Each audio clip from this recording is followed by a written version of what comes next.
Η Ελένη Μπούκουρα γεννήθηκε το 1821 στις Πέτσες, σε ένα τόπο που σφραγίστηκε από την εικόνα μιας παράτολμης γυναίκας, της Λασκαρίνας Μπουμπουλίνας, η οποία ψηφούσε τους κινδύνους και προκαλούσε τη μοίρα της. Ο τόπος γέννησης της Ελένης, το ταλέντο της, η δύναμη ψυχής και το πρότυπο της Λασκαρίνας σημάδεψαν τη μοίρα της. Γεννιέται δηλαδή γυναίκα, με τα χέρια δεμένα. Όσους πολλούς αιώνες σε γνωρίζω, όπως έγραφε και η Κίδη Μουλά, την ίδια στιγμή έχει την ευλογία να έχει πατέρα τον Ιωάννη Μπούκουρη, καραβοκύρη και ανοιχτό μυαλό άνθρωπο, φιλότεχνο και ιδιοκτήτη του πρώτου θέατρου της Αθήνας. Η Ελένη πήγε σχολείο στον Ναύπλιο, έπειτα στην περίφημη σχολή Χιλ, στην Πλάκα. Αρχικά στο Παρθεναγωγείο ζωγραφίζει τις φίλες της που πόζαραν για χάρη της. Στη συνέχεια όμως το πάθος της θεωρήθηκε ως παρέκκληση και συγκρούεται με τις απαγορεύσεις του εκπαιδευτικού συστήματος, καθώς και με τη φήμη του σχολείου. Η Ελένη κλείστηκε στον εαυτό της. Εξασκούται το πάθος της τα βράδια μέσα στους χιτώνες, έχοντας λιγοστό φως από τα αποκέρια που είχε κλέψει στη διάρκεια της ημέρας. Οι επιδόσεις της στα μαθήματα πέφτουν. Η Ελένη χάνει βάρος από την αϊπνία και όλοι την αποκαλούν μάγισσα. Μετά την αποφύτιση της κάνει ιδιαίτερα μαθήματα με τον Ραφαέλο Τσέκολη. Με τις ευλογίες του πατέρα της και του δάσκαλου της αποφασίζει να πάει για σπουδές στην Ιταλία. Όμως η φοιτηση των γυναικών σε ακαδημίες τέχνης απογορευόταν λόγω του γυμνού σώματος των μοντέλων που πόζαραν για τους φοιτητές. Η ίδια όμως ξενιτεύεται στην Ιταλία, δραπετεύοντας από την χώρα της αλλά και από την ταυτότητά της. Ταξιδεύει λοιπόν με τον πατέρα της μέχρι την Νάπολη.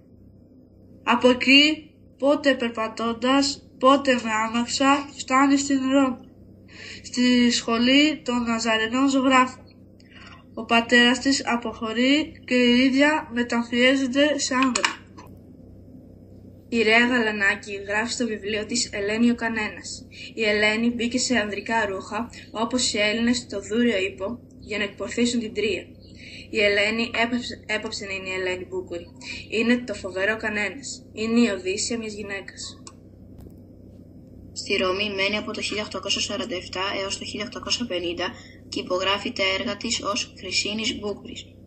Αργότερα, το 1850 έως το 1851, φοιτά στην Ακαδημία Καλών Τεχνών στη Φλωρεντία, όπου ερωτεύεται τον καθηγητή ζωγράφο Φρανσέσκο Σαβέριο Αλταμούρα.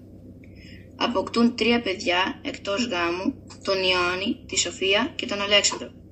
Η Ελένη ασπάζεται τον καθολικισμό και παντρεύεται τον αγαπημένο της το 1857. Όμως ο γάμος τους είχε άδοξο τέλος, καθώς ο Σαβέριο ερωτεύτηκε τη ζωγράφο και φίλη της Ελένης, την Τζέιν Χέι. Ο Αλταμούρα και η Τζέιν πηγαίνουν στο Παρίσι παίρνοντας μαζί το μικρότερο γιο Αλέξανδρο.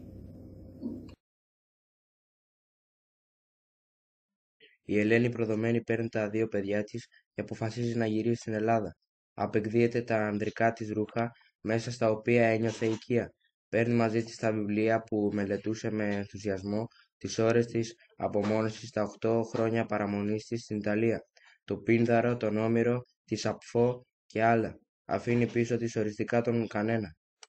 Στην Αθήνα γυρνά δυναμική, διαμένει στην Πλάκα με τη δική της, ολόδική της ταυτότητα. Είναι η Ελένη Μπούκουρα Αλταμούρα, η ζωγράφος σπουδασμένη στην Ιταλία. Αναγνωρίζεται και εργάζεται στην πρωτεύουσα του ελληνικού κράτους. Διδάσκει σχέδιο σε μαθήτριες του Αρσακίου. Παραδίδει ιδιαίτερα μαθήματα σε κυρίες του αριστοκρατικού κύκλου, ακόμη και στην ίδια τη Βασίλισσα Όλγα. Το 1859 και το 1870 εκλέγεται μέλος της Επιτροπής των Ολυμπίων και μέλος της Εξεταστικής Επιτροπής του Καλλιτεχνικού Τμήματος του Πολυτεχνείου μαζί με τον Ρακαβή, τον Τσίλερ και άλλους. Το 1873 ο γιος της, Ιωάννης, με υποτροφία του βασιλιά Γεωργίου I, πάει στην Κοπεχάγη για να συνεχίσει τις σπουδές του. Οι κακοτυχίες όμως δεν σταματούν. Το 1872 η Σοφία αρρωσταίνει με φυματίωση και αναγκάζονται να μετακομίσουν στις Πέτσες, όπου σύμφωνα με τις υποδείξεις των γιατρών ο καθαρός αέρας θα διευκόλυνε την ανάρρωσή της. Για μία ακόμη φορά η οικογένεια αλλάζει τόπο. 2 χρόνια μετά η Σοφία πεθαίνει και βυθίζει τη μητέρα της σε θλίψη. Ήταν μόλις 20 χρονών. Το 1874 επιστρέφει ο Ιωάννης στην Ελλάδα. Ζει με τη μητέρα του στο αρχοντικό του στις Πέτσες. Αποτυπώνουν την έμπνευσή του σε πίνακες, ελαιογραφίες, ακουαρέλες. Είναι η περίοδος της ηρεμίας και της δημιουργίας. Δυστυχώς η ηρεμία δεν κράτησε πολύ. Η μοίρα δίνει στην Ελένη ένα τρίτο χτύπημα. Το 1878 ο Ιωάννης πεθαίνει και αυτός από φυματίωση. Η Ελένη χάνεται μέσα σε ωκεανούς οδύνης, απώλειας, ματέωσης. Παθαίνει νευρικό κλονισμό και μετά οδηγείται κανονικά στην ψύχωση. Ξαναγυρίζει στις Πέτσες σε ηλικία 60 χρονών. Κάνει σπίτι της μια αποθήκη γεμάτη αράχνες και κουρελιασμένα ρούχα. Ζει στα σκοτεινά και κρύβεται τη μέρα, αρνούμενη να συναντήσει άνθρωπο. Κάνει τελετές μαγκανίας για να συναντήσει τα πνεύματα των παιδιών της, ουρλιάζοντας μέσα στη νύχτα. Οι σπετσιώτες θεωρούν το μέρος τυχιωμένο. Μια νύχτα ξεθάβει τα παιδιά της και μια άλλη μέσα στη μεγάλη της οδύνη κάνει στάχτη όλα της τα έργα στο πίσω μπαλκόνι του σπιτιού της στις Πέτσες που ατένιζε προς τη θάλασσα και πάλι νομίζει ότι έτσι θα επικοινωνήσει με τα πνεύματα των παιδιών της. Μια γυναίκα άγρια, αλόκοτη και ακατάληπτη.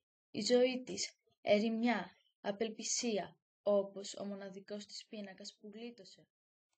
Χρόνια μετά, η Καλλιρόη Παρέν, συγγραφέας στην Εφημερίδα των Κυριών, καταφέρνει με δυσκολίες να της πάρει συνέντευξη. Σε ένα σημειωματάριο που άφησε η Ελένη στο σπίτι της στις Πέτσες, ανάμεσα σε μαγκανίες και σε μια εσωτερική αλληλογραφία αισθημάτων που είχε με το γιο της, διαβάζουμε. Ταράχτηκα από μια άγνωστη γυναίκα που κατέφθασε στο νησί ζητώντας να συναντήσει τη ζωγράφο Ελένη Αλταμούρα. Αρνήθηκα να τη δεχτώ, καθώς της απαντούσα με τη λασκαρίνα ότι εδώ και χρόνια δεν δεχόμουν επισκέψεις. Αναρωτιόμουν ποιαν από όλες τις Ελένες που υπήρξε εννοούσε ακριβώς και τι άραγε θα μου ζητούσε. Η Ελένη Αλταμούρα Μπούκουρα πεθαίνει στις 19 Μαρτίου 1900.